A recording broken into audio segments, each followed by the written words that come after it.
Last time on Loop and Larry, Guardians of Geek. And this is Guardians of Geek, and this is one of my favorite shows of the year. This is our recap show, the year in review, and of course we're reviewing 2025. Here we got Backstage Ben, and we've got Neil Temple of Doom here, back again this year. This episode, of course, is just going to be movies, and we're going to do our open category. So we're going to do hits and misses for each. My top movie of 2025 was The Life of Chuck. Mine's very similar. It's also Stephen King, and it also had Mark Hamill in it, and it was The Long Walk. Well, I'd love to take either Sinners or One Battle After Another. Those two movies blew me away. But the movie I'm going to pick is Weapons. We'll head to my favorite, which is the worst movies of the year. And it was made in like 2021 or something. I know it's going to be. Oh, God. That is the Ice Cube War of the World. Spike Lee and Denzel Washington doing highest to lowest. The one I picked was Strangers Chapter 2. By far, for me, was Silent Night, Deadly Night, the remake. All right, well, let's move into our open category. Re-releasing anniversary movies back into theater. The G.I. Joe Cold Slither phenomenon they did this year. But the memes this year have been fantastic. I don't know if you guys have experienced a movie in what they call Screen X. So my worst trend for this year, they've misjudged their popcorn bucket. The time between seasons of TV shows. The AI videos, the Sora videos. Streaming versus Hollywood theatrical release. So that wraps up our part one. So our part two is going to be television and what we're looking forward to in 2026. This is Loop and Larry, Guardians of Geek. And now, part two of the 2025 year in review on Loop and Larry, Guardians of Geek. In a world filled with intergalactic space battles, metahuman destruction on a global scale, and psychopathic serial hauntings, there's only one team who can make sense of it all. When your world is overrun with rampant pop culture, call Loop and Larry, Guardians of Geek. Yep, another explosion. And there we go. We love our explosions. Welcome. I am Loop. And I'm Larry. And this is Guardians of Geek. This is part two of our year in review for 2025. And let's get right down to it. Let's introduce our guest, Larry. All right, we are back with episode 2 of our look back at 2025, the best, the worst, with the two best people that we could find to do the best and the worst. We've got the ever popular Backstage Ben and the always endearing Neil Temple of Doom. and last episode we talked all about movies. This episode we're going to talk about TV. So let's just jump right into it, shall we? All right, Ben, you can start us off. All right. I know, based especially on Larry's shirt. Yep. Yeah, with that and with the fact that I know all three of you guys. We're going to be talking plenty about Stranger Things coming up. We're going to talk plenty about It, Welcome to Derry. Right. So I wanted to do something that's a little bit different. First off, I have to give an honorable mention to Kendrick Lamar's halftime show in the Super Bowl in February. That's awesome. That was I'm a huge Kendrick Lamar fan. I'm a huge football fan. To watch that like 12 minutes was so, and it was so of its moment for me. You had Samuel L. Jackson out there. You had this big, like very theatrical and very political production that was going on. And I personally loved it. The room that I was in, we all loved it. I spoke to my parents. I spoke to my neighbors. They didn't love it so much, but I always kind of said, I feel like the right people didn't enjoy that, and the right people did too at the same time. Like I thought it was phenomenal. It was political. It won't have the same meaning years from now. But man, February of 2025, that's exactly what football and the NFL needed, and that was such a great thing for one of my all-time favorite artists. So I'll stop geeking out about that and really give it to a show that I don't expect is a big part of this atmosphere, but I'm going to give it to The Pit. And it was a show that I've never watched a hospital drama in my life, for as many as there are. Scrubs, my favorite show of all time, which is hospital based, but that wasn't the reason. It's a show that my wife brought me into. She thought I'd really like it. And we started watching it, and it's so visceral throughout the whole thing. Like it's just so intense. and it's every episode is 1 hour of one shift, so it feels like 24 in that sense of it's fairly real time, and one guy's very unfortunate shift and very busy shift in a hospital ER. It's Noah Wiley, so it's like he's got. I read about it, and he wanted to bring ER the show back, and it didn't happen. So he got back together with one of the show runners of ER. They brought out the pit, and it's all the better for it. It's on HBO, so it's a little extra grody and a little extra grimy and gross. It's super sad in some moments, like it really hits you in the heartstrings. It's a show that I like. It's intense, and it's really. I can't recommend it enough, really, because I just felt like it's something that I had never really experienced before, and I loved it. I loved every minute of it. I couldn't wait to watch it, but at the same time, I was kind of nervous, because like I didn't know what was going to come up. Like I got grossed out, and as a huge horror fan, there are some moments in this that grossed me out, like really just made me kind of squirm a little bit. Oh, wow. Yeah, it's really a phenomenal show. It's starting again very, very soon, season 2 of it. And it actually got me, I enjoyed it so much that I decided I should probably give this show called ER a go. And guys, it's been 31 years, but ER is a great show. I'm now in season 2. We've been binging the hell out of ER because it's such a great show. Like, these are really, like, I sloughed it all off, thought it was kind of more of a like soap opera drama sort of thing, but it's fantastic. And it's a show that's getting, it's critics awards choice, a bunch of those. It's like an Emmy contender. It's been Noah Wiley, everybody that's involved in it. It's a critical darling, and I can tell you why, because it's a phenomenal show. It's a perfect hospital drama. If that's your thing, it's a great show.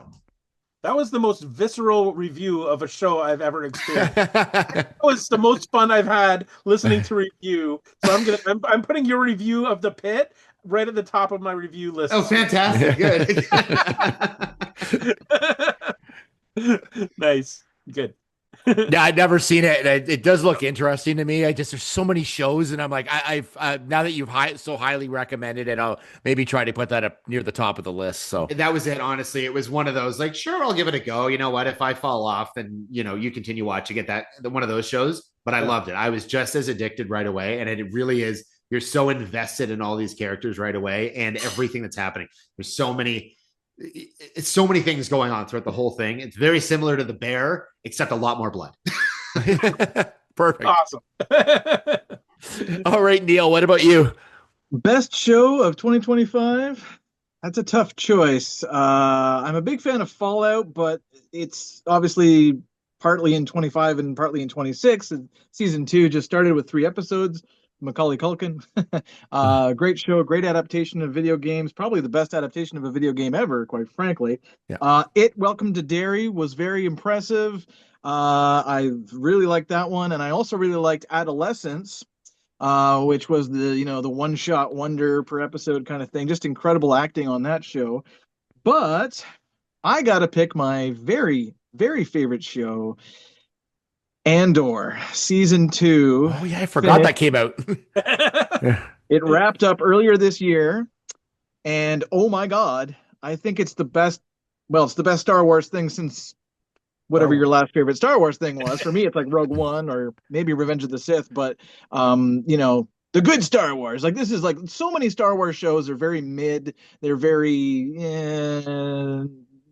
up and down. They're not all great by any stretch. But Andor. Man, Andor is the mature Star Wars for us guys that we can sit through exposition. We don't need like action 24/7. Like, it's not for the ADD crowd, right? It's not for someone that can't pay attention for long. But the way that they crafted this show and made it just like the politics of Star Wars being so fascinating. I remember a lot of people complaining, oh, there's too much politics in the Phantom Menace or whatever. And that was one of my favorite parts of the Phantom Menace, was seeing the Coruscant and seeing all the, the whole prequel trilogy, like everything political that they did. I was fascinated by that. And so with Andor, it's the same kind of thing.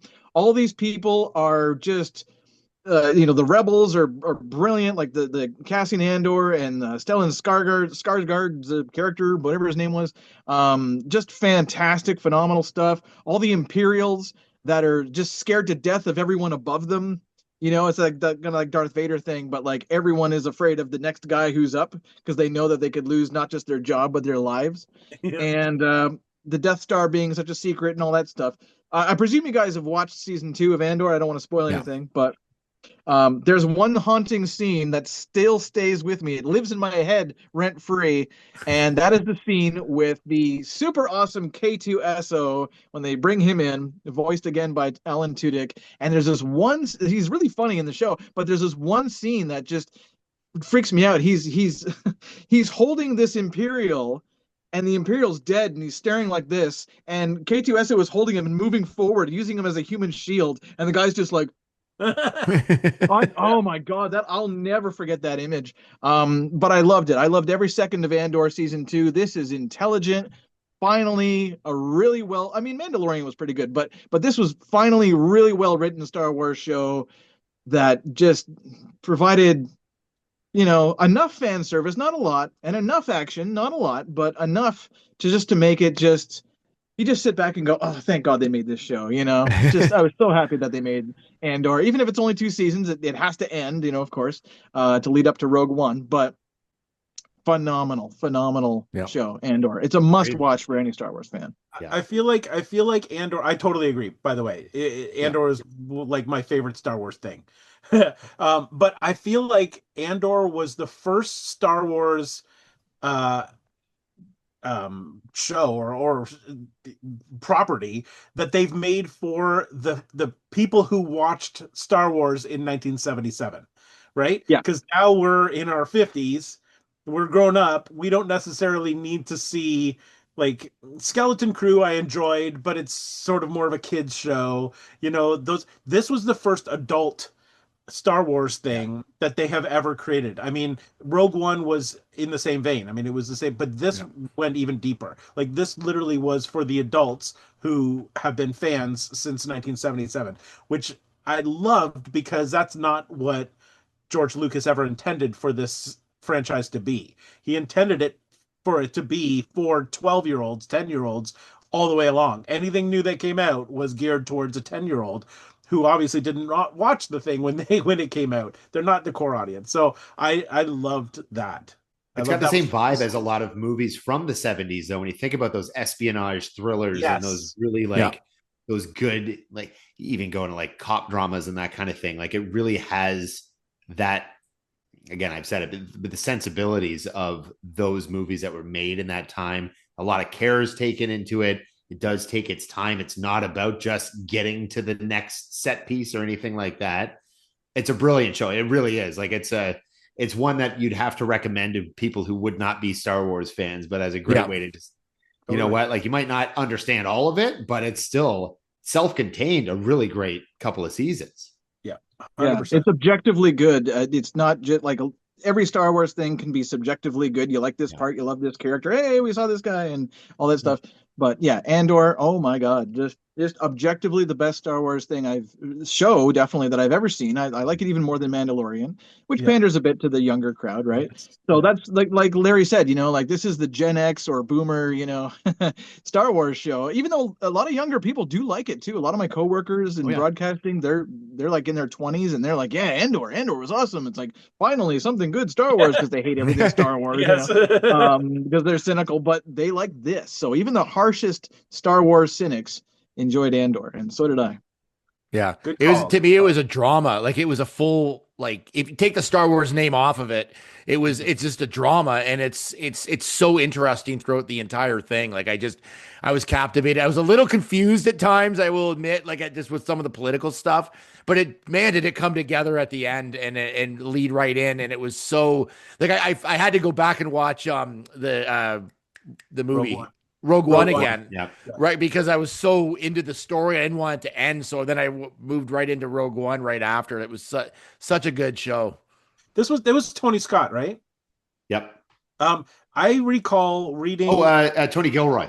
Gilroy. Tony Gilroy. Reading during season 1 an article about like an interview with him, talking about where he talked about that he's not a Star Wars fan. He never was. He wasn't into the mythology. He was hired because of his background and what he could do. And the crew that he hired were primarily not Star Wars people either. And he did that because he didn't want to create a Star Wars thing. He wanted it had to be in the world of Star Wars. He wanted to create a political drama, and that's what he knows, and that's what he wanted to create. It just happened to be that's why I didn't see lightsaber fights and things like that, because his primary goal was to create a real world political drama that just happened to be in the Star Wars universe, and that's why it succeeds, I think, because everybody else who's making Star Wars stuff now is trying to give you trying to make it fan service. You know what I mean? Like include every alien you've ever seen and make sure every color of the lightsaber is visible at all times, and all of that stuff. And that's why this one is so different, is because it's not that wasn't the intention originally. So I love it. I vote for Tony Gilroy to do everything Star Wars from now on. All right, before we get to Welcome to Derry with Lawrence, I'm gonna I'll go next. I was down to about 2 or 3 this year. I loved TV this year. I was like so many great shows. So I was down between 2, and I'm teetering on either one, but one of them was Alien Earth, which I absolutely loved. They captured even the 70s feel of like the original. I think this leads in, I think it's the prequel direct to that movie, which some of that I'm not sure how it really fits in to the whole giant storyline of aliens. But I mean, never has an eye been more frightening than in that. Like they created some new aliens, which I liked, not just the ones that we know. And I was fascinated with the whole storyline. I liked what they did with it. I love the feel of it. I love the look of it, like the style. Like it was just a fantastic show, start to finish. Like I just really enjoyed it. And then we could discuss about that. Then I'll just tell you what my next pick was. But that ended up number 3 for me on my list. It was by far the most cinematic TV show I think I've ever seen. Like it felt the first like 3 or 4 episodes felt like they were shot in the 70s in the same studio at the same time as the original Alien. To me, like the aesthetic that they used, the filters it just felt so cinematic, and it felt like a new Alien movie. And it was just episode after episode of this gorgeous, beautiful vintage horror TV show. I totally agree. If 2 other shows hadn't come out this year, that would have been right at the top. Yeah, I like that they focused on the synths as well. These terminal children that get to have another life because they're put in these synthetic hybrid bodies, as they called it. And that was fantastic. The only thing that I hope they don't do is I hope they don't make the xenomorph like Wendy's pet because she can talk to them. I hope that doesn't happen. But otherwise, it was a very good show. My other one, and I don't want Marvel to hear me, but Peacemaker this season was phenomenal. Wow. I don't know if I'm not a big DC guy generally, but Peacemaker was so good. James Gunn outdid himself on this season, and I thought it was just start to finish so funny, so moving. So like such a character, like John Cena was so good in it as a character who's just didn't know where he fit in the world, and he had different worlds to be in where he could fit in better, but it wasn't really the right world, and the characters were funny, and there was a lot of great twists in it, and I was really surprised how much I loved the second season of the show. It's nice that you actually gave a shout out to a DC property. Not often this will happen, but this is the one I just, it surprised me. This season really surprised me. Good. All right. So before I reveal my favorite of the year, I also want to mention a couple others that were vying for top spot, because this was a phenomenal year for TV. The ones that you've all mentioned already, Andor and that. But we also have to talk about Squid Game. It ended, and I thought it was great. The Studio. Seth. What is this? Seth Rogen. Oh man. So, I mean, that is just nuts. I can't even the episode that's a single shot, the one, the oneer. The Oh Oneer, my yeah. God, it's just I can't even talk enough about how cool this show is. If I'm you so are a mad I fan didn't bring that up. That yeah, might have been my favorite show of the year, honestly. That was a brilliant yeah, piece of if work. you're for fans of movies like we are, to see what they've done, have you guys seen it? No. You have not? Only a You little. have to watch it. Okay, so I Well, won't it's on my spoil. list, but because I watch it with Jen, I have to like Oh, wait till right. she's ready to watch it, and then it Yeah, becomes a fair thing. So enough. we're gonna that's on Well, our that's our next up on our list. That's a okay, then I phenomenal won't show. I won't say talk specifics, but just it is a love letter to movies in a way that a love letter's never been written before. Okay. Because there have been lots of movies that are love letters to cinema. But this is an entirely new take on it, and it's just funny and brilliant, and like And who it's knew also that stressful, right, Larry? Like it's it so is stressful. bear-esque in a lot of ways where things Yes. go wrong repeatedly for him. Oh, it's And so stressful. it's funny, but it's like you want it to work because he's so good and he's so Yeah. likable. That show that really should have been my number one show because that it's just front to back It's so good. fantastic. I feel like not having actually worked in the movie industry myself, Ben, maybe you could attest to this. I feel like that's probably a very, very accurate portrayal of what working in the industry is like. Even though it's a comedy, and it's obviously over the top and hectic and I feel like that's Yeah. real life. It For is. It absolutely is. That Oneer yeah, episode too, where they're worried yeah, about the light, they're worried about how everything's gonna work out. That's literally like there was a day that we spent watching or like filming a car turning around a corner. That was it. It was like 8 hours of a car turning a corner. yeah, And like that, the show, nobody knows it better than Seth Rogen, who is still such a relatable, down to earth guy that has yeah, had all of this craziness happen around him. And he's yeah. distilled all of these big things and then also got some of the biggest names in Hollywood to be a part of it. You got Scorsese and Yes. Ron Howard and all Yeah. these huge names that are like, yep, Cameo. I want to be a part of this. And Oh. it is perfect. It is perfect. That's a It is great perfect. pick. It's so good. It didn't make the top of my list, but it's definitely up there. Also have to mention Severance season 2. We haven't Yeah, that was talked good. about. Severance is fantastic. Neil, you mentioned Adolescence, one of the most powerful shows probably ever created. I mean, just talk about devastating. I'm glad there were only 4 episodes because I don't know that I could have dealt with much more than that.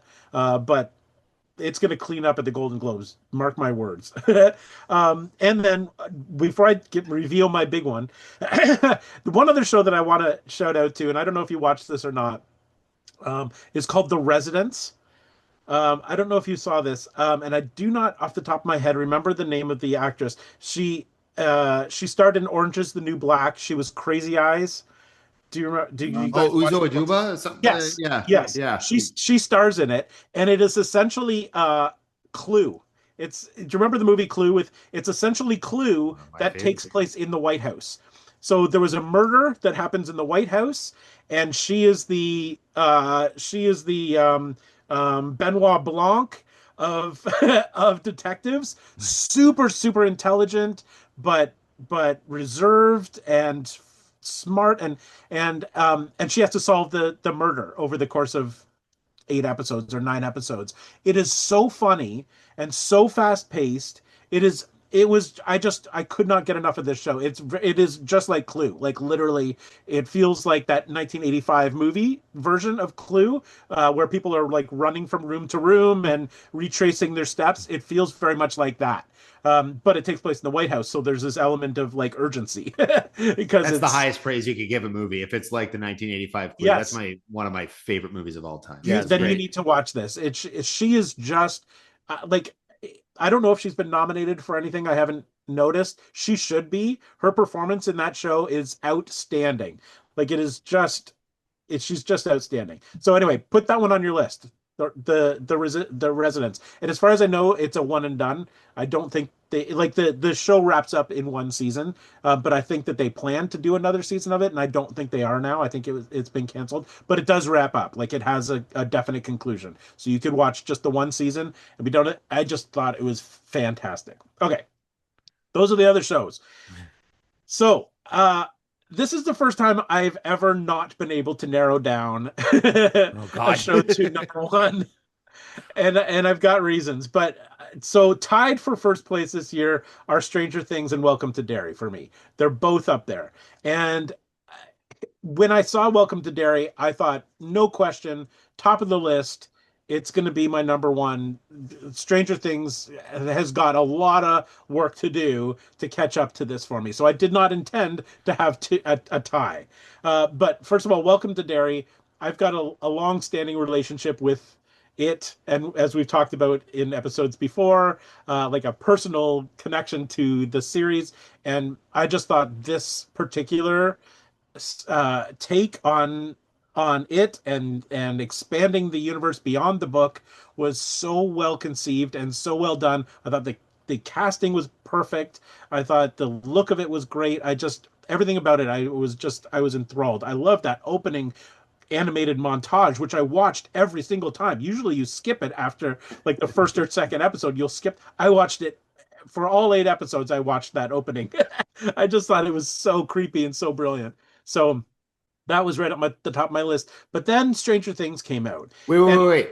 Can we talk about it before we move on? Oh, yes. Okay, go. Yeah. I do want to give some of my take on it too, because that was a risky show. Yeah. Even though Andy Muschietti, who's such a big part of the success of it now, such a risky show. Larry, we talked about the first episode and how what you expect is completely out the window for the entire series, which was fantastic. Yeah. It's also risky, I find, to do any kind of prequel that explains why a bad guy is a bad guy. We've seen so many, like the Halloween movies, just like the Rob Zombie ones where they try to explain it weren't all that good. Anytime where they dive deeper into the psyche of the person who's supposed to be scary. But they did such an amazing job in keeping true to the book, despite the fact that none of it was in the book. Or a lot of it wasn't in the book, like it really felt like that was, I mean, it's got Stephen King's seal of approval, which sometimes kind of, he approves on a lot of the stuff, but that was a surprisingly excellent show. I expected a really good show. And again, we're talking about a series based on a bunch of movies that's based on a book that's based on blah, blah, blah. But it was so well done. Even the climax, which again, it's hard to pull off a big climax on something like this, a big, big monster like that. Yeah. I really found that they did a fantastic job, and they kept the humor through it. They kept everything was just so well done that it could be as good as any original of a Pennywise franchise, Absolutely. And the other thing I loved about it was, so the second season has been greenlit. I'm assuming the third season has already as well, because there are only 3 seasons. Each season goes back 27 years. So the next season is like 1930 something, 35. I can't remember. And the third season will be 1908. So it's going back in time. And I didn't know how they were going to approach that. I'm like, how are you going to go backwards? But the final episode made it very clear how they're going to do that. And I just thought, that's so smart, like so smart. And it also changes the movies, the way you watch the movies, knowing a bit more about what Pennywise is and what he can do and all that stuff. The other thing I loved about it is that everybody is into it and into this franchise for Pennywise, for the clown. People love the clown. They want to see the clown. This series waited 4 episodes, 4 hours into it before you even saw Pennywise. So smart. You didn't need to see him right off the top. Like, I thought it was even better that they delayed his appearance for 4 weeks, because this was a weekly show. So you had to wait a month before you even got to see the clown. And then when you finally saw him, his introduction, jumping in front of the camera in black and white with his glowing yellow eyes. Whoo, brilliant. I was like, yay! I think Bill Skarsgård deserves an award for playing Pennywise. He's just too good at it. Yeah, he's so good. So good. And the one thing you got to mention is the crossovers too, is Stephen King universe crossovers. Yes. They mentioned Shawshank, and then there's a character from The Shining in this show. Absolutely. Such great Stephen King fan service. Oh, it just, everything about it was just wonderful. Like, I was so impressed with this. I'm so hoping that he continues this. I mean, the next one doesn't come out for 2 years, even though we just said Hollywood should listen to us and put shows out yearly, but the next one's If we're not till talking 20. anthologies like this, though, like this is completely disconnected. It's not everybody has to grow up True. and all that sort of thing. I really think that the time and care that has been put into this series, or like this whole franchise, right? Like between the distance between 1 and 2, like part 1 and part 2, and then having this come out, 2 years, I'm happily willing to wait for that. Yeah, if it's going to be as good as this, if he can pull off 3 seasons of this caliber, that this is going to be go down as one of the all-time greatest horror franchises in the history of horror franchises. I think I just love it. But okay, so to move things along, then Stranger Things came out. Now, I have to say, season 5 of Stranger Things was not the best season. It had some issues. Um, it didn't quite feel like the first couple of seasons. It felt a bit glossier, a bit more sort of Hollywood, and I feel it was a little bit rushed. So it wasn't the best season. However, the finale, this was one of those situations where they played the finale in the theater. Uh, they ran it on Netflix, and then same day and time they ran it in the theater for 2 days, the 31st of December and the first, just 2 days. I chose to see it in the theater.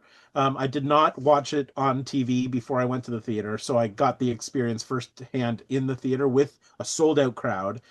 And I am not ashamed to say I was a blubbering mess. I have not gotten that emotional at a finale of a TV show literally since Cheers. The finale of Cheers came out, and I was inconsolable for weeks after that happened. But that was like in the 80s. I have not been this emotionally affected by a show since this one. And maybe, I mean, it was almost 10 years that we were with these characters. And I think part of it was the nostalgia, and I think part of it was, being my age and watching, like, the kids in the finale all graduated in 1989, which is the year I graduated. So what they were doing at that time is stuff that I was doing. So I think that there was an emotional connection to that, and it was almost like giving up, like seeing my childhood end the same way they did. They sort of moved on, and they did, and so it drew all of these nostalgic emotions in me, which was a big deal. And I thought they brought it all together really, really well. I was kind of nervous going into that finale because I thought they've got a lot to cover in 2 hours.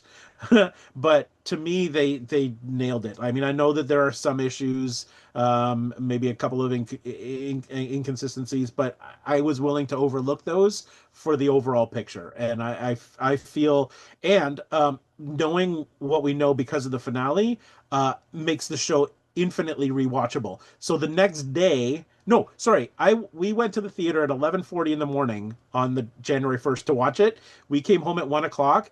I put on episode 1 of season 1 and binged the entire first season in the same day, all 8 episodes. So I spent 10 hours in the same day. Oh my God. That, and it was the easiest binge I'd ever done. Like, just knowing what we know about who people are and what is going on in the world made watching that first season even better. So if a finale can do that, can change the way you see a series, that says something to me. So I actually have to put those together as my top 2 picks. Stranger Things, Welcome to Derry, both number 1. In so many cases, they were the same show. I was Yes. struggling watching them in tandem at some points because there was a lot of similarities. Very and much. It's not a bad thing. I mean, it happens a lot, the collective subconscious or whatever it is, but there are so many similarities that happen, but recipe for success versus just really good storytelling in both cases. But you're right. And there were times where I was talking about the show Stranger Things with my son, and literally referencing scenes from Derry Yeah. that I didn't even realize that. And he was like, that, but no, that's not. And I said, yeah, but there are Russians. Like, do you remember when they were talking about the Russians? He's like, no, that wasn't, because he hadn't seen. Anyway, yes, you're right. It would have been better had they been separated by 6 months or something. So you'd watch one, then another. But having them back to back like that was a little confusing. Still loved them both. Avatar hater here. I just wanted to mention that I love both series. I'll say that first off. Okay. But I have groups of kids fatigue right now. Like I thought it was I like it's sort of the same thing to me. It's like, oh, there's a group of kids and you're supposed to attach yourself to them. And I had fatigue on both shows on that. Also with Derry, I didn't want to know more about the clown. I just want him to be scary. I don't care about his backstory so much. Like I like him not knowing. Like to me, that's more important to me is not knowing about him. Like if you explain too much about him, I lose. He's not scary to me then, as he is when I don't know about him. Like because that's what's made him frightening to me. But I still I enjoyed the show. I thought it was a great take on it. But Stranger Things, that last episode, parts I liked. I felt like they were going for moments as opposed to logic. Does that make sense? Like when they flank, I played D&D when they're flanking that beast, which is a thing you would do in D&D because you get more points when you hit them. There's no way they could have climbed those cliffs in 2 seconds. Like there's literally 30 seconds. Those cliffs were massive and they climbed the top. I'm like, there was things in it that took me out of it because I knew it was so ridiculous. I liked it. But I just didn't think it was as good as it could have been. And I just felt they're really plugging for moments in there that would make someone like Larry cry. Whereas I got more irritated by the forcefulness. Like when Will came out, which was the episode before, it was just like him and Mike together. If he would have came out in front of just Mike, it would have been much more poignant instead of coming out in front of 15 people. Just seemed weird to me. It didn't there's things that just didn't connect for me and too many characters. There was no stakes. Nobody died. There wasn't a single character in that I didn't feel like they had. I was like, everyone's going to live. There's nobody here going to die because it's and even with 11, you still thought, is she still alive? I don't know. They couldn't just let her die. They had to still make it and I know it was probably this is what Mike's thought might happen, but it just to put the doubt in our heads was too much for me. So I don't know. So I thought it was good. I just didn't think it was great. I thought they too many people, Murray could have been killed in 2 seconds and I would have been fine. It was just too much. There's just too many characters. And because of that, it watered all the main characters we love down because now there's your Robins and your Sallys and your whoever's and there's all these side characters that just kept getting further and further away from what I loved, which was the core 5. And it was too much. So anyways, that was just my take on it, but I'll play devil's advocate on it, but fair enough. I just said I agree with Loop completely. Too many kids. There were two factions of kids. We got the original kids from the beginning of the show that are now teenagers, and then we've got these other kids that are kids. What was that? There's that one kid with the glasses named Derek or something like that. Yes. And he had some funny moments, I guess. But I agree. There's too many characters. And I thought Vecna's defeat was a little too easy. This is supposed to be the Emperor Palpatine of Stranger Things kind of thing. And I thought they kind of took him out a little too easily. I thought, but it was still good. It still hit that emotional level. And that's the thing. It's pretty divisive. If you go on social media, you will see a lot of hate and a lot of love. But it's I don't know how they could have ended the series so that everybody loved it. And we say that about every series. You can't. The job of a showrunner to end a beloved series has got to be the worst job on the planet. Because there's no, unless you're ending Cheers or MASH, really, those are the only two I think universally beloved season finales. You look at Seinfeld, people hated that. Loved Seinfeld for 11 years, and then the ending. Lost. And Lost is another one. Dexter was another one that people despise. Game of Thrones. That is. The I give it to 6 Feet Under and Breaking Bad had excellent Yeah, 6 Feet Under was finales. phenomenal. Yeah. Yeah. Shorter though, like right, and Stranger Things kind of, I guess, would be shorter in that sense too. But it's so hard to continue the quality that you're starting off with, however much time has been put into launching this, the passion project that you have, to then having to wrap it up. Like, you got all these great ideas that started, to be able to wrap it up and to continue it on for 4 or 5, 6, 7, however many seasons, and make it bigger and bigger and bigger every time, but then also make it cohesive and finish it. It's impossible to please everybody. There's no chance of pleasing everybody. No. But I think, Larry, like what you said, they did exactly what they could do. That's it wrapped up the way it should have. Yeah. Like, I think no matter what they did, people were going to be split. Like, if they had killed some of those people off, people would have been like, Murray, I love Murray. Like, I didn't want to see Murray die. You know what I mean? Like, there would be people. There's no way to make everybody happy. Like, it's just not possible with. I mean, it is literally a handful of shows that we can name, that we just named, that did. And but of the thousands of other shows that have ended, very few have nailed it. So I mean, and like, that's why I prefaced by the whole thing by saying this was not a perfect season. Like, the whole season, it wasn't. It was too rushed. But to me, they ended it the best way they could, and it satisfied me. But I understand why other people don't like it. So yeah, it's and again, I liked it. I had some problems overall with this season, and I there was just, like, again, too many characters. I was like, I wanted to see more of the core together, and then those are the ones that we've been following. Like, Mike had barely anything to do in this season, like, until the last episode, and I'm like, Mike to me was like the main character to me. Like, he was the one we were really following, and it was like I just think they wrote themselves into into a trap, like, almost, like, I don't know, but there was a lot of hate on the internet too for the show, for this final season, and a lot of it was not, like, it was stupid, like what the people were saying about every little detail. I mean, I can go into anything and pick every single detail and make fun of it, but there was stuff I overlooked for sure in that final episode, but there were some things overall I just thought it could have been a little cleaner, I guess, is the best way to say it. But that's fair. That's fair. All right. There you go. And speaking of things not as clean, let's go into the misses of the year. I think we just did, didn't we? Isn't that what kind of a little bit. Well, I kind of started. I bridged us to it, but I'll start with a show I don't think anyone watched. I think Larry watched the first episode. It's called Guts and Glory. Yeah. Did anybody watch this show? It was a horror-based reality show. Greg Nicotero, who does all the Walking Dead stuff, did it. It's on Shudder. And I was super excited because I love a good reality show. I love a good elimination show. And the problem with it was they tried to make it horror-based. So in the first episode, one of the contestants dies in a horrific way. So they're obviously an actor.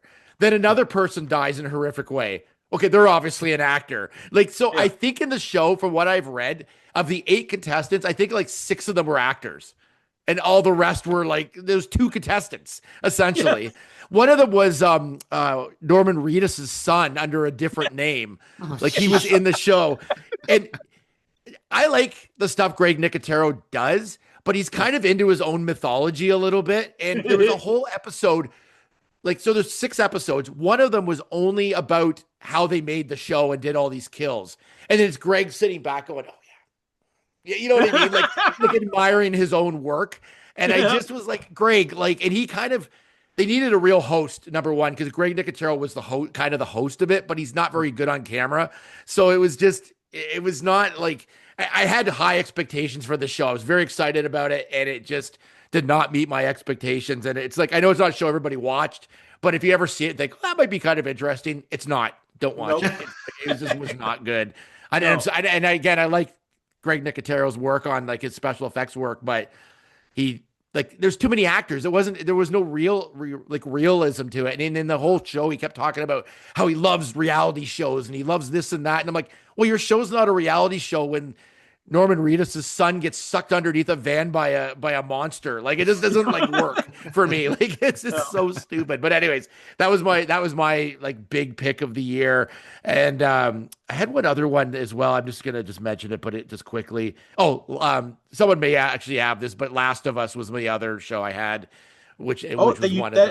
As your worst. One of my worst, yeah. It was Really? terrible. Like, that was almost my worst of the year, but this other one was just, I can't stop thinking about it because it was so bad. But anyways, because I'm a reality show person and like of that type of reality show, and it just did not work. So anyways, all right, Ben, I'll let you go next. Thank goodness, because mine was Last of Us season 2. Honestly, yeah. Dishonorable mention to the Mike Tyson and Logan Paul fight on Netflix. That was brutal. That's awesome. That was just a travesty in general of everything. Yes. But Last of Us. So Last of Us season 2, I didn't like it. I didn't like it not for the same reasons that most of the internet didn't like it. I didn't care about the wokeness, the politics, anything about that. I'm never invested in any of that. I really don't care. I found it just incredibly boring. I found it started off on a high note. I've never played the games. I loved the first season. We talked about, I think last year, the one episode of season 1 that was like one of the best episodes of TV ever made. I think they did try to replicate that quite a bit in the season 2. And I just did not hit for me at all. I found none of it. Like I did like courtesy watch the whole thing, but had the first season not been so good, I would have dropped it after 2 episodes. I was not. It was a slug. It was a struggle for me to watch just because it was boring, really. And that was it. It was nothing more.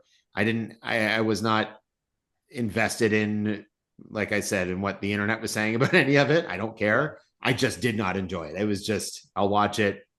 I just didn't find it all that interesting. Huh. I enjoyed it. I thought it was good. I mean, it didn't make my top anything list, but I didn't dislike it. I thought the action was good enough. I really enjoy now I can't remember her name. Bella Ramsey.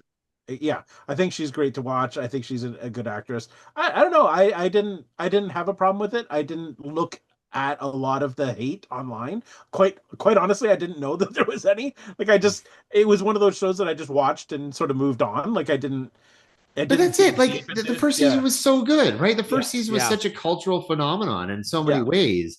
And then the second season just kind of exists. Like, it's just not that, like, there was nothing that engaged me the way that the first season did. And it was, again, Pedro Pascal. He's great. He was awesome in the first season. It's not that I missed him that much in the second season. He's around plenty enough. Like, there's a lot of flashbacks and that kind of thing. It wasn't that. And it just didn't mesh the way that the first one did. Yeah. My problem was that I don't think Bella Ramsey can carry a show. Like, I mean, she's a fine actress, but not in this level of show.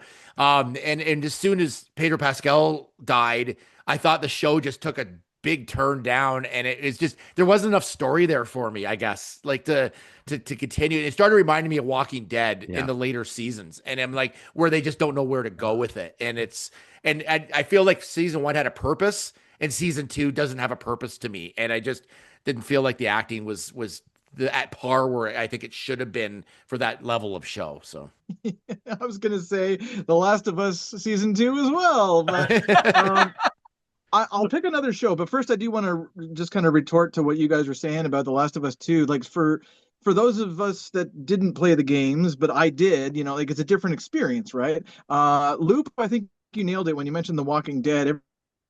Everyone remembers season 7, episode 1. And they kill Abraham and they kill Glenn, and everybody loved Glenn, and everyone was so upset. Even though that is what happens in the comics, it's a straight adaptation in that situation. So as a comic fan, you're like, good, they should kill Glenn. He's supposed to die, but not every show adapts, it's not an accurate adaptation every time. Of course, they take a lot of liberties and change stuff. And in The Last of Us 2, the biggest problem, other than killing off Joel, Pedro Pascal's character, which some people were, oh my God, shocked. And that would turn them off. I get that, if you didn't expect that, because that did happen in the game.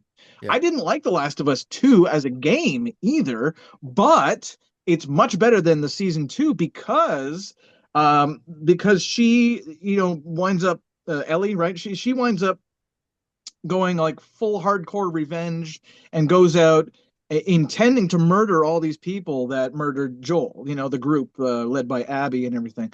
Nothing against the performances or the actors or anything like that, but the show, instead of doing what the video game did, which was straight up revenge, like a John Wick movie or whatever, but this was like, no, let's focus on I'm gonna be a dad, and stuff like that. And that's one of those things that the internet will show you that the haters will hate because and it's not just because we're tired of this, but the point is that they made that the focus of the rest of the show. She wasn't like this bloodthirsty out for revenge anymore. She was just hurt, and they really they made her character a lot more tame. The Bella Ramsey version was a lot more tame than the character in the game, where she's a total badass and she's going around and there's no time for this, like, I'm gonna be a dad kind of stuff, or playing the guitar and singing aha badly or whatever. Like it just went the wrong way. It should have been a 1-for-1 adaptation, and I think a lot of general audiences would have liked it better.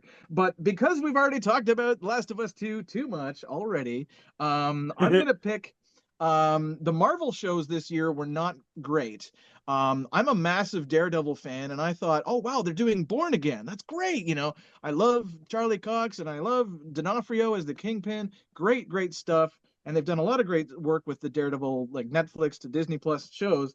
But they again did not adapt the Born Again comic book by Frank Miller, that series of issues back in the 80s. They didn't adapt it. They didn't even try. Matt Murdock goes through way more hell in the comic books, and it's a little different because Karen Page is on Smack, things like that. And so she gives up Daredevil's identity to the Kingpin for another hit, But I knew they weren't going to do that. But still, they just changed too much, and I was very disappointed by the way that show went. Now, there will be a second season of Born Again, so I'm willing to give it a chance and say, okay, I'll watch the second season. Hopefully it's good.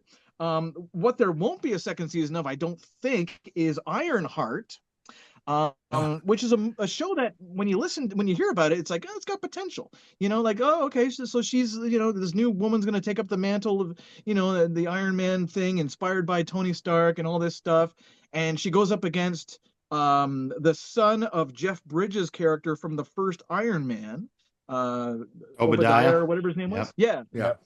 So it was like, oh, okay. And that was the only thing that had any relation to Iron Man at all, was the fact that it's the villain has a son that hates Iron Man or anyone that wears the suit or whatever. And it was just lame, and it was kind of boring, just like The Last of Us season 2, like Ben said, was also boring. It was definitely boring.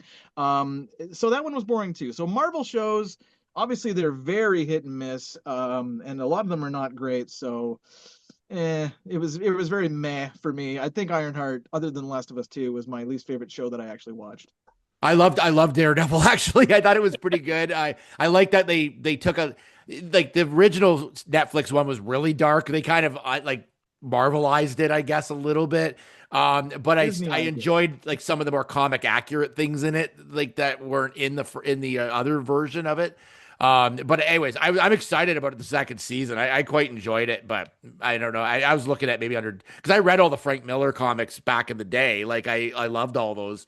But I don't know. I just thought they just did a good job. And I just like those characters. And I like the first episode. Like they had a shocking death in it and a Foggy. And it was like, it just like they carried through. And I thought they did a good job. I liked it. I think, you talk about the Marvelization, it's the Disneyfication, like Neil was saying, and it's the making content too, right? Like we talked about, nobody has mentioned maybe one of the worst movies of the year, which was Captain America, Brave New World. Forgot about that, yes. Everybody forgot about it because it's forgettable. Like they just make a lot of forgettable stuff right now. We had 10 years of such amazing 11 out of 10 Marvel content nonstop. It really has slid, and we all know that it has slid. That's not anything new that I'm saying, but it is just, well, we got to pump more stuff out. This has been a fairly Marvel, I say this, Marvel-less year. It's not been a lot of Marvel stuff coming out this year, and what has come out has not been all that great, really. But again, I think it boils back down to it's got to pump some stuff out. We got to stay relevant and keep our names in there for the year. Yeah, 2026 looks a lot better for that, though. Yeah. The Captain America movie just seemed like they just wanted to like just solidify him as Captain America. But like they showed way too much in the trailer, and I'm like, okay, you've done it with Red Hulk. We knew that was coming. What else do you have? And there was nothing else. That was it. And it was like, well, okay, like that's like there should be another step. Like you gave away way too much. And it's like, yeah, it's cool. Red Hulk's in it, but I need more than that. Like they needed something else in it. And it was they used to bait and switch us with the trailers all the time. All the trailers would have all these like false promises and everything like that. And now they're like, please come see us. We've got Red Hulk. Yeah. It was more of a Hulk movie. That movie was more of a Hulk movie than it was a Captain America movie. I thought, like the leader with his cauliflower brain, showing and stuff, because he was in the Incredible Hulk, and then they allude back to the Incredible Hulk from 2008 and all that. But anyway, we're not talking about movies, I know, but Marvel TV shows. I'm optimistic for the future of Daredevil Born Again as well. I'll be watching season 2. All right, is that everybody for Mrs.? No, I haven't gone yet. Okay, Larry, you're last. I will be pretty short because I had 2 picks and both of them have been discussed in great detail already. The first was Guts and Glory, the show that Luke was talking about, the reality show. Just garbage. It just, I was like, he's talked enough about it. It's terrible. So please watch it. Oh, please watch it. Yes. Yeah. So again, this category is the misses. It's not the worst of, it's the misses. My miss for this year was actually Ironheart, even though I didn't watch it. I've never seen it, and that's partially why it was the miss of the year. Like, this is a Marvel, like, it's supposed to be a big Marvel release, and it was supposed to be something. It came and went without me even realizing it had been released. Like, it totally was not on my radar. And I thought, just like you said, Ben, like Marvel has fallen so far that they're now releasing material that I should be watching because I've watched virtually everything, and I didn't even realize it was coming. Like so it became a miss for me because I thought, what's become of Marvel that I don't even, that I don't even care enough to see that there's a new show coming and spend the 8 hours or 6 hours watching it.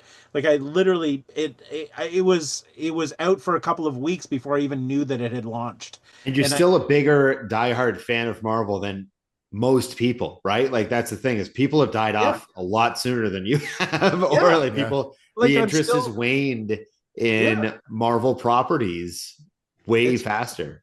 It's true. And like, I mean, I watched the Wanda or oh my gosh, Echo. I loved Echo. I thought Echo was great. The Wanda spinoff. Oh my god, it's Agatha all along. I loved Agatha all along. Yeah, I really enjoyed. I really enjoyed it. So there have been some Marvel properties that have come out that I've been like totally invested in, like Echo, like Agatha all along, which I really liked. And that's why when this one came out and I didn't even realize it was out, I was like, what's going on here, Marvel? But what is a Spike Lee? What's going on with Yes, exactly. Yeah, so even though, and this is not, I don't think we've ever done this before, but I'm rating my big miss of the year as a show that I didn't even watch because I literally missed it. Yeah. And it would be like if a Star Wars show came out and 6 weeks after it came out, I realized it was on. I would have said the same thing. Like, what's happened to Star Wars that I'm not even recognizing? I mean, we've spent, when was the first, 2006 Iron Man came out? Was that 2006? Yeah, I think so. So, so we're talking 20 years that we've been invested in this franchise. And, we're at a point now where I don't even know that that they're still releasing things. That's fair. How the mighty have fallen. So, so I put that at the top of my missed list this year, unfortunately. Excellent. Too much content. All right. Well, let's move on to what we're looking forward to for 2026. Because it looks like it's going to be a pretty solid slate of stuff. I'm going to begin on this, and I'm going with Marvel on this one. After everybody's just downed it. This is the year I think Marvel comes back. We've got, of course, Doomsday, which is like, I think it's going to be huge. I am so excited about it. The Spider-Man comes out this year. So this year is interesting because it's a lot of their big properties are coming out, which we all are familiar with. Like as whereas the Iron Hearts and those we weren't as much. This is more of a big year. I am super excited about Wonder Man because I used to read. He used to be in Avengers, and I used to like him and Beast were the best together. And I am really super excited about what they do with this series. The trailer looks amazing. I don't know how it's gonna translate, but and Vision Quest is gonna come out this year, which I'm excited about as well.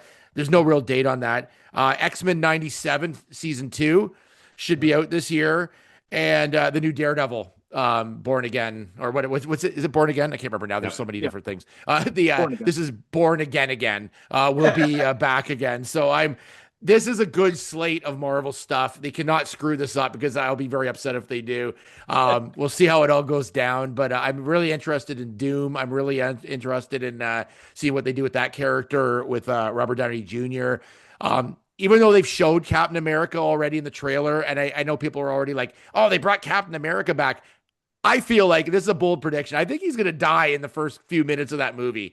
And that's just a prediction I have. Like, I think I think that's a bait, again, like Ben was saying, like a bait and switch on it. That's what I kind of think. But anyways, I'm very excited about Marvel this year. Their slate looks amazing, and hopefully it lives up to the hype. So my only concern is the volume. Bring it on. I'll watch everything. The only thing, the only reason I'm saying that is because they've done this before with this much volume, and inevitably stuff starts falling apart because people get overwhelmed. Like, I mean, Loop, you're a diehard. You're going to be there from, but I watched Ironheart the first day it came out. So yes. Yep. But like, for more casual viewers who are still fans, but more casual, it's a lot. In one season. And I would say the same thing about Star Wars. If they were releasing this much Star Wars stuff in a year, I might be a little hesitant because I think there's a good balance though for the casuals who really want to go back to the Avengers and Doomsday and that kind of thing. And Spider-Man, obviously Spider-Man is going to be great. We all know Spider-Man is going to be fantastic. Yeah. But then you have some of the deeper stuff. I think Daredevil is successful enough that it's like mid-tier, Yeah. Wonder Man's low tier. Low tier. But are these all going to be connected the way that Marvel has been doing it? So you have to watch, Wonder Man to follow what he does in the movie. Like, they can't possibly do that. They can't expect all the casuals to watch Wonder Man, to be honest. Well, I don't know, but this is what I don't know. Like, this is where I'm a little apprehensive about Marvel nowadays. Is it became such a task to keep up with, watching She-Hulk and watching everything and Ms. Marvel and all of those things, so that when you went to the theater, you wouldn't be lost. It became so overwhelming for me. That's my only worry, is that the movies, absolutely. Avengers, I'm there first day for sure. Spider-Man, 100%.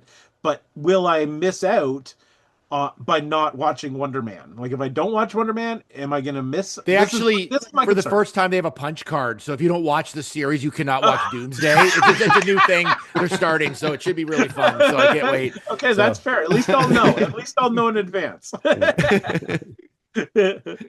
right. Ben, what about you? What are you excited about this year? I'm excited about a lot of things. There's the big ones. There's and I don't want to steal from anybody else. Dune Part 3 obviously is going to be a big movie. Those are really, really good movies. And coming from somebody with no Dune knowledge previous to watching the David Lynch one as a gag years ago, like loving the Villeneuve movies, I think they're really good. It's all the big directors. I'm looking at my list right now. All the big directors have something great. Christopher Nolan with the Odyssey. That's going to be good. So good. Yeah.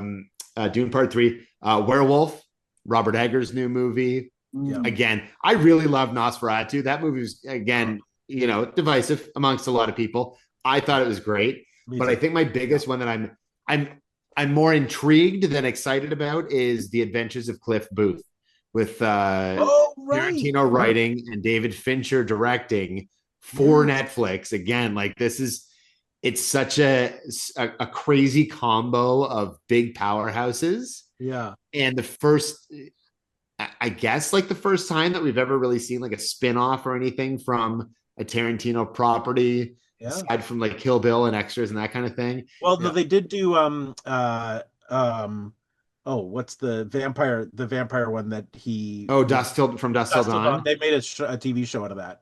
No, those don't count. There was a trilogy of movies too. You know, like there was a lot on that one. But you think of like core Tarantino, like this is based on a Quentin Tarantino movie that was a big deal. I'm really, and again, like excited, but more intrigued on how this is going to go because it was not. I never expected something like this to come out, and I'm really, I'm intrigued to see how this is going to be. I mean, and quite honestly, I will watch Brad Pitt as Booth in anything he wants to be in. I mean, that character is just the greatest. Fascinating. He's obviously mysterious. There's a lot to unpack even from the movie about the character, which I hope they do. And again, you've got David Fincher. Like, this is so weird that David Fincher is directing the Quentin Tarantino script. Yeah. Crazy. When Quentin Tarantino's on the top of his game already, right? Like, back in the day, he would write for a lot of big directors, but now for Fincher to be like, yeah, I'll take this on. It really excited to see how this is going to be. Yeah, good call on that one. I forgot that was coming. Good call. Yeah. All right, Neil, what about you? So most anticipated. Okay, I'll get the quick stuff out of the way. X-Men 97 season 2, of course. That's coming in the summer. Fallout continues. The next episode I think is going to drop on Wednesday. Love that adaptation. Okay. Again, one of the best video game adaptations of all time. Speaking of video game adaptations, I also wrote down something that will very likely be a guilty pleasure, which is the Street Fighter movie. Oh yeah, I forgot about that. I forgot about that. When I saw that trailer and I saw Cody Rhodes playing Guile and doing the flip kick and stuff, and I just went, okay, this is either going to be really good, like great fan service for us Street Fighter nerds, or it's going to be like a bad SNL skit. It does look, it looks iffy, but I mean, obviously the original Van Damme live action movie was no prize either, except for Raul Julia. Raul Julia was excellent, but otherwise it was a pretty bad movie. I hope this one's okay. My actual most anticipated thing I'm going to talk about, though, since we talked about Marvel, on the side of Marvel things, I'm going to talk about DC. Lanterns. So Lanterns is about Hal Jordan and John Stewart, 2 Green Lanterns, probably the 2 most famous Green Lanterns. Also, Nathan Fillion will be playing Guy Gardner in this series as well. Excellent. I loved the supporting characters of Superman this past year, Mr. Terrific and all Metamorpho, all those great characters. They did such a great job with the casting and the characters in Superman. And I was really skeptical about Nathan Fillion playing Guy Gardner because he should play Hal Jordan. He looks just like him without the wig that he uses for Guy Gardner. But point is, we may finally get something good live action to do with Green Lantern. So, everyone remembers the Ryan Reynolds movie, and that's another guilty pleasure. It's not a great movie. The only really good thing about it are the other Green Lanterns like Sinestro. That's the only good thing about that movie. But this looks promising, and I think it's going to be done with a lot of care. Like, they may not care about the comic book fans, I know, in terms of the stories and how they're supposed to go. But if they do anything familiar to my favorite Hal Jordan, John Stewart stories, I'm going to be in heaven. It's going to be fantastic. So yeah, Lanterns, I'm definitely on board. I'm looking forward to. I think the Boys is ending too. The Boys is. Oh yeah, that's right. Yep. So I'll definitely watch that. Even though I prefer the comics over what they're doing with the show, but still, again, they don't care about the comic book fans, so that's okay. But yeah, there's a lot of good stuff. I still got to watch Peacemaker. So after Loop recommended it, I'm going to watch the second season of Peacemaker. But definitely Lanterns. I'm just going to stick with that. I'm not trying to talk too much. I'm fluent in Japanese, so hopefully I don't talk too much here. But yeah, Lanterns, baby. Green Lantern fan right here. One of my favorite, comics of all time. I'd love to see it really well adapted. Oh, that's awesome. Awesome. I'm also shocked. We're in hour 3 of this, and this is the first time that Superman's even come up. Like, that was a great movie. That was nobody's tops. It was a really solid movie, though. I guess, like, obviously mid-tier for all of us because it wasn't in our top or bottom, thankfully. But it was a great movie. Yeah, thumbs up. I liked it. Yep, totally agree. All right. I will wrap this up by saying there are a couple of things I'm excited about. The first, this is not the most excited, but this is one that I'm quite excited about. The Muppet Show reboot. Yes. Seth Rogen, right? Seth Rogen Yeah. I feel like he's gonna get it right. I feel like he's a mega fan. This is a passion project, and from what I've seen as far as trailers go, they've nailed the sets. And Sabrina Carpenter is their first guest or only guest, I guess, for this particular show, which is timely, so it'll draw a crowd. I just feel like I feel like this is very exciting. And from what I understand, this is essentially a pilot episode that comes out in February, I believe. And if this takes off, if it works, they will actually pursue like a season, which would be great. My only concern is I don't really like the new voice of Kermit the Frog.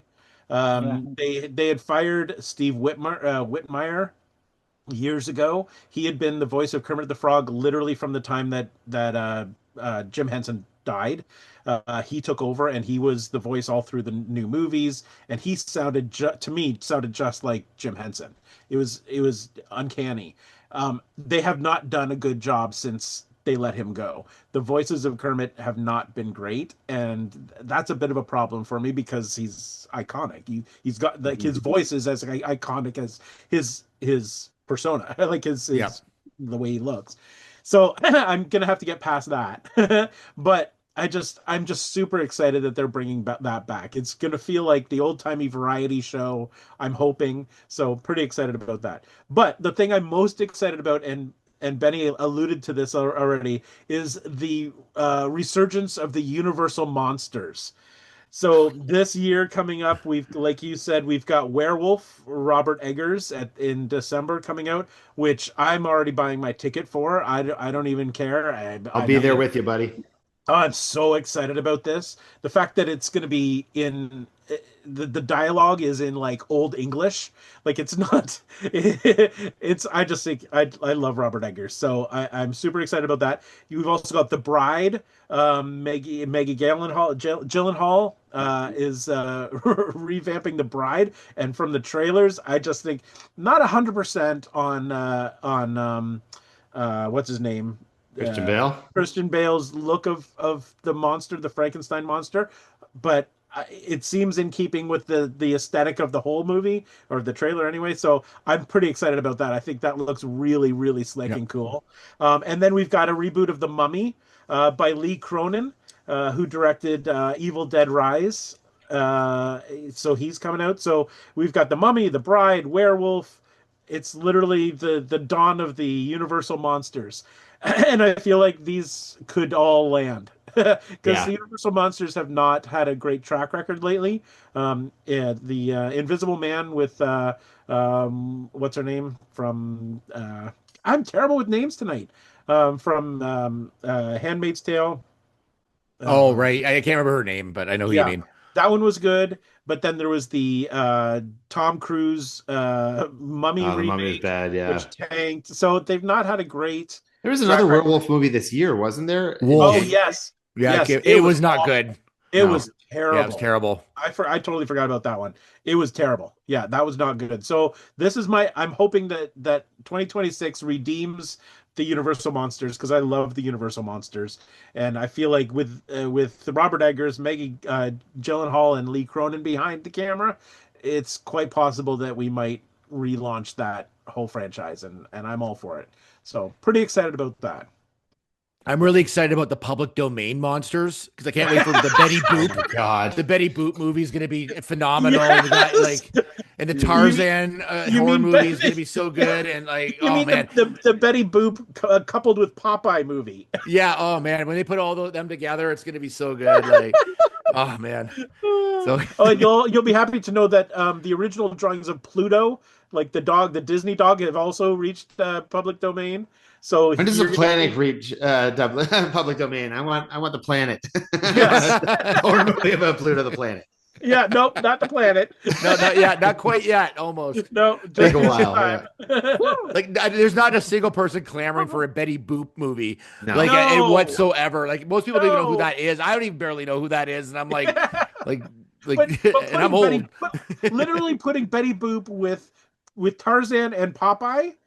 Like that's a recipe for failure. There is no possible way. And it'll probably still make money. Oh, cool. Well, we're gonna go see it. Yeah, so, probably. But yeah. Anyway. Anyways, I just want to thank Ben and Neil. Thank you so much for being on the show once again this year. It seems like we just did this last year because we did, but it went so fast all of a sudden. I'm like, oh my God, it's already the 2025. So thank you guys so much. We appreciate your time because I know it's a lot of stuff to get through, and we got through it pretty quickly. So thank you so much. And Larry, once again, thank you just for surviving 2025. And I survived 3 hours and 17 minutes of Avatar this year, so I was very proud of myself for that. I'm proud of you too. Way to support Tim Cameron. Yay. And we'll see everybody next time on Loop and Larry, Guardians of Geek. Bye-bye.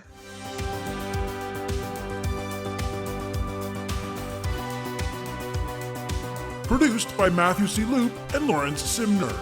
A Loop and Larry production. Bueller. He likes it. Hey, Mikey. Bueller. Bad news.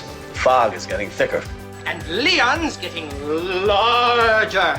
Inconceivable. Brian's right. It's an elf. Wax on. Does Barry Manilow know that you raid his wardrobe? Oh, Captain, my captain. Life moves pretty fast. You don't stop and look around once in a while, you could miss it. Wax off.